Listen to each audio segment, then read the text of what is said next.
Hey lovelies! Guess who's back? Well, kind of, not really. Anyway, it's Emma with Polly's Favourite Crafts, and I have been missing for well over 2 months, and that's because I had technical issues with my laptop, and yeah, I wasn't happy. It's taken far too long to get fixed, and I've missed it. Um, but I'm kind of back and kind of not because I have about 4 videos on my computer that were filmed previous to it breaking, which I am voiceovering and then uploading. But then I won't be making anything new for a little while because there are some exciting things happening with my craft space. So it's just going to take a little bit of time to get that all set up. But once it is, I will let you know and show you and get back to creating, hopefully. So like I said, these were filmed a little bit like a while ago, and it's when I was scrapping my Barcelona trip, and I feel a bit out of practice. I haven't done a voiceover for like ever, and felt a bit weird to open iMovie on my laptop, but there you go. So if you've been with my channel for a little while, then you'll know that you can, well, I'm using crepe paper Oasis for my Barcelona kind of pocket scrappy photos. And you can find, I will put the link to the playlist somewhere here and in the description below because I have got a few videos for that. And yeah, these videos come together really quickly. So this one is only almost 6 minutes long. There are 4, obviously you can see, there are 4 square photos, and then I'm just going to fill those middle bits in. So for anyone wondering, I am using the We Are Memory Keepers 8.5 by 11 pocket pages.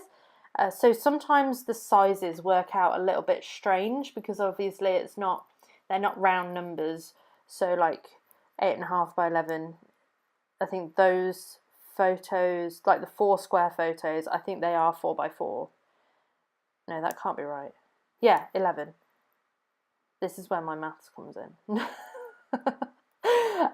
So that leaves like the middle photos at 3, but then the width of them is strange because it's 8.5. What's that? That's like 4.25. So they end up, yeah. So the middle cards end up being like 3 by 4.25. I'm sorry, you've just had to listen to my internal, not even internal, just like wittering of mental mathematic ability, which isn't very good. I do apologise. Like I said, I'm out of practice. So I have journaled on that card. It was just originally going to be a white card, and then I've backed it with some of the there's a paper in the crepe paper Oasis that's like a load of postage stamps and stuff. And then I had pulled out, in fact I have pulled out, their Amy Tangerine stamps.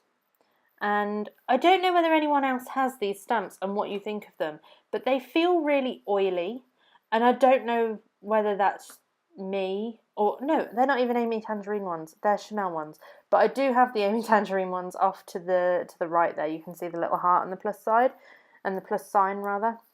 And they're really oily. I don't know why, but you could see even with the Chanel one, I was kind of rubbing it on the back of my hand because I don't really use them very often. I want to stamp a bit more.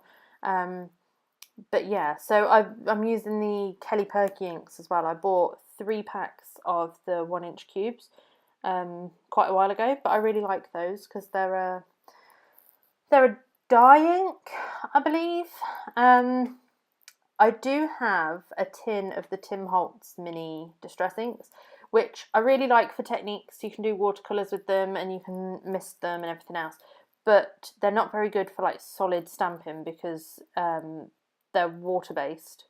So they just kind of the ink beads up on the acrylic stamp. It like goes into little pools of colour on the stamp. So when you stamp it, it's really uneven. Whereas the dye-based inks tend to cover the stamp a little bit better. So I was using those for like proper stamping. and then a little bit of journaling on that Oh Happy Moments. The Oh Happy Moments was from the crepe paper chipboard as well, and that's it, done. These pages come together really quickly because they're quite photo heavy.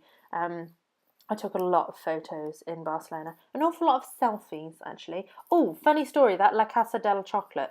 Me and my friend Trish, look, see, if you pause and read the journaling there, basically a pigeon came in and started eating the chocolate. Needless to say, we left pretty quickly. We weren't buying anything from there. Until next time, guys, I'll see you soon. Bye.